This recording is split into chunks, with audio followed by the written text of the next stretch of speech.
ഇപ്പോൾ അമേരിക്കയുടെ പണി കാനഡയ്ക്കും കിട്ടിയിരിക്കുകയാണ്. അമേരിക്കയുടെ പ്രധാന വ്യാപാര പങ്കാളികളിൽ ഒരാളായ കാനഡയുമായുള്ള ബന്ധത്തിൽ കനത്ത വിള്ളലാണ് ഇപ്പോൾ സംഭവിച്ചിരിക്കുന്നത്. അതും മുൻ പ്രസിഡന്റ് റൊണാൾഡ് റീഗന്റെ പേരിലുള്ള ഒരു പരസ്യത്തിന്റെ പേര്.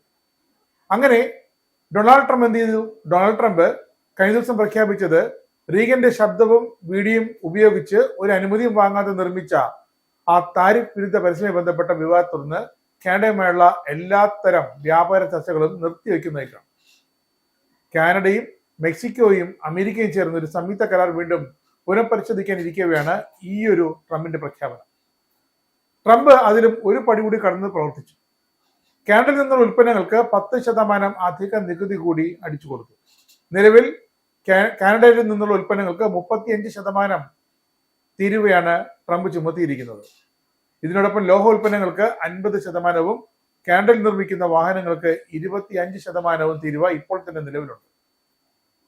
ഇതിനെല്ലാം കൂടി പുറമെ ഒരു 10% കൂടിയാണ് ട്രംപ് ഈ ഒരു തന്റെ താരിഫ് വിരുദ്ധ പരസ്യത്തിന് പേരിൽ കാനഡയ്ക്ക് കൊടുത്തിരിക്കുന്ന ശിക്ഷ.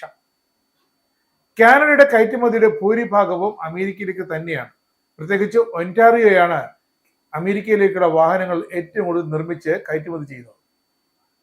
തീരുവകൾ എത്ര കൂട്ടിയാലും അത് ആദ്യം ബാധിക്കുന്നത് അമേരിക്കൻ സമ്പദ് വ്യവസ്ഥയും പിന്നെ വടക്കേ അമേരിക്കയുമാണ്. അതിലൊരു സംശയവുമില്ല. പക്ഷേ ട്രംപിന്റെ സ്ഥിരം വിനോദമാണ് തനിക്കിഷ്ടമില്ലാത്ത രാജ്യങ്ങളുടെ മേൽ, തങ്ങളെ എതിർക്കുന്ന രാജ്യങ്ങളുടെ മേൽ അധിക തീരുവ അങ്ങ് ചുമത്തുക.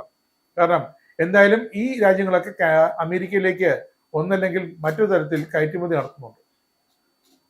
കാനഡയിലെ ഒന്റാറിയോ പ്രവിശ്യയാണ് ഈ പരസ്യം പുറത്തിറക്കിയത്. റൊണാൾഡ് റീഗൻ പറഞ്ഞ ഒരു പഴയ പ്രസംഗ ഭാഗം ഉപയോഗിച്ചാണ് പരസ്യം തയ്യാറാക്കിയതെന്ന ആരോപണം. ഈ പരസ്യം തട്ടിപ്പാണെന്നാണ് ട്രംപ് പ്രഖ്യാപിച്ചത്.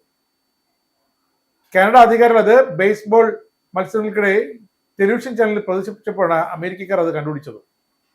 ഇതോടെയാണ് കഠിനമായ നടപടി സ്വീകരിക്കുമെന്ന ട്രംപിന്റെ ഭീഷണി അത് യാഥാർത്ഥ്യമായി പോയത്. കാനഡയുമായുള്ള വ്യാപാര ചർച്ചകളിൽ നിന്നും പിന്മാറുന്നത് അമേരിക്ക അറിയിച്ചതിന് പിന്നാലെ ഒന്റാറിയോ പ്രീമിയർ ഡഗ് ഫോർഡ് ഈ പ്രവിശ്യയുടെ താരിഫ് വിരുദ്ധ പരസ്യം തൽക്കാലത്തേക്ക് പിൻവലിക്കുന്നതായി പ്രഖ്യാപിക്കുകയും ചെയ്തു. പക്ഷേ ട്രംപിന്റെ അരിശം അവിടെ കൊണ്ട് തീർന്നില്ല. അടുത്ത പ്രഖ്യാപനം അതിന് മറുപടിയായി വന്നത് 10% അധിക താരിഫായിരുന്നു. തീരുവകൾ എല്ലായിടത്തും അമേരിക്കക്കാരെ വേദനിപ്പിക്കുന്നു എന്ന റീഗന്റെ പഴയൊരു പ്രസംഗമാണ്, ആ വാചകമാണ് ഈ വിവാദ പരസ്യത്തിലുള്ളത്. കാനഡയിലെ ഏറ്റവും വലിയ പ്രവിശ്യയായ ഒന്റാറിയോ സർക്കാർ ഏകദേശം $75 മില്യൺ ചിലവഴിച്ചാണ് ഈ പരസ്യം തയ്യാറാക്കിയത് എന്നത് കൂടി ഓർക്കണം. 87 റീഗൻ ഇങ്ങനെ പറഞ്ഞത്.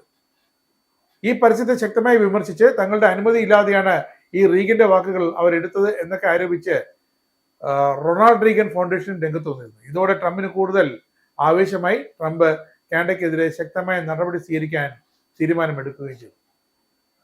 അമേരിക്കയുടെ രണ്ടാമത്തെ ഏറ്റവും വലിയ വ്യാപാര പങ്കാളിയാണ് കാനഡ. പക്ഷെ കാനഡയിൽ നിന്നുള്ള ഏറ്റവും കൂടുതൽ ഉൽപ്പന്നങ്ങൾ കയറ്റുമതി ചെയ്യുന്നത് അയൽ രാജ്യമായ അമേരിക്കയിലേക്കാണ്.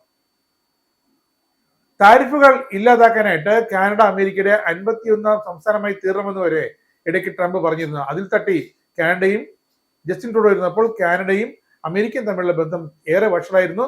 പിന്നീട് ഇപ്പോൾ മാർക്ക് കാർണി അധികാരത്തിൽ വന്ന ശേഷമാണ് ട്രംപുമായി ഒരു സൗഹൃദ സംഭാഷണം നടത്തുകയും സന്ദർശനം നടത്തുകയും അങ്ങനെ ഏതാണ്ടൊക്കെ ഒരു മഞ്ഞുരുകലിന്റെ അവസ്ഥയിലേക്ക് കൊണ്ടെത്തിച്ചതും. പക്ഷേ ഈ ഒന്റാറിയോ പ്രവിശ്യ സർക്കാരിന്റെ ഈ ഒരു പരസ്യം അത് ട്രംപിന് തെല്ലൊന്നുമല്ല അസ്വസ്ഥനാക്കിയത്. അടുത്തിടയ്ക്കാണ് കാനഡ, അമേരിക്ക, നേരത്തെ പറഞ്ഞതുപോലെ മെക്സിക്കോ എന്നീ രാജ്യങ്ങൾ ചേർന്ന് സംയുക്ത സ്വതന്ത്ര വ്യാപാര ഉടമ്പടി അത് വീണ്ടും പുനഃപരിശോധിച്ച് നടപ്പാക്കാനുള്ള ചില തീരുമാനങ്ങളിലേക്ക് നീങ്ങിക്കൊണ്ടിരുന്നത്. പക്ഷേ അതിനൊക്കെ തടസ്സമായി വന്നിരിക്കുകയാണ് ഈ കാനഡയുമായുള്ള വ്യാപാര ചർച്ചകൾ നിർത്തിവെച്ചത്. അപ്പോൾ മെക്സിക്കോയും ഈ തീരുമാനം ബാധിക്കും. അമേരിക്കയിലെ ന്യൂസ് മാക്സ്, ബ്ലൂംബർഗ് അടക്കമുള്ള TV ചാനലുകളിലാണ് ഈ പരസ്യം ആദ്യമായി പ്രക്ഷേപണം ചെയ്തു തുടങ്ങിയത്. വിദേശി ഇറക്കുമതികളിൽ മേൽ താരിഫ് ചുമത്തുന്നത് ദേശസ്നേഹപരമായി തോന്നാമെങ്കിലും അതിന്റെ ഫലത്തിൽ അമേരിക്കൻ വിപണികൾ ചുരുങ്ങുകയും വ്യവസായങ്ങൾ അടച്ചുപൂട്ടുകയും ലക്ഷക്കണക്കിന് പേർ തൊഴിലില്ലാതെ പുറത്തുപോവുകയും ചെയ്യേണ്ട അവസ്ഥ വരുമെന്ന് അന്ന് തന്നെ റീഗൻ മുന്നറിയിപ്പ് നൽകിയിരുന്നു. ഇതാണിപ്പോൾ ട്രംപിന് കാനഡ എടുത്ത് പ്രയോഗിച്ചതും ട്രംപിനത് ഒട്ടും പിടിക്കാത്തൊരവസ്ഥയിൽ എത്തിച്ചതും. ഇസ്രായേലിന്റെ 5 സൈനിക താവളങ്ങളിൽ കനത്ത നാശനഷ്ടം. മോദി വെളിപ്പെടുത്തുന്ന ഇന്ത്യയുടെ വികസനത്തിന്റെ മയക്കുമരുന്ന് വിൽപ്പനയ്ക്കെതിരെ ശക്തമായ നടപടിയെടുത്ത് ഷാർജ പോലീസ്. അമേരിക്കയിലെ സാധാരണ മനുഷ്യരോട് കൂടിയാണ് കോൺഗ്രസിനുള്ളിൽ പങ്കുവയ്ക്കാൻ വി ഡി സതീശൻ ഓപ്പറേഷൻ സിന്ദൂറിൽ ഉപയോഗിച്ച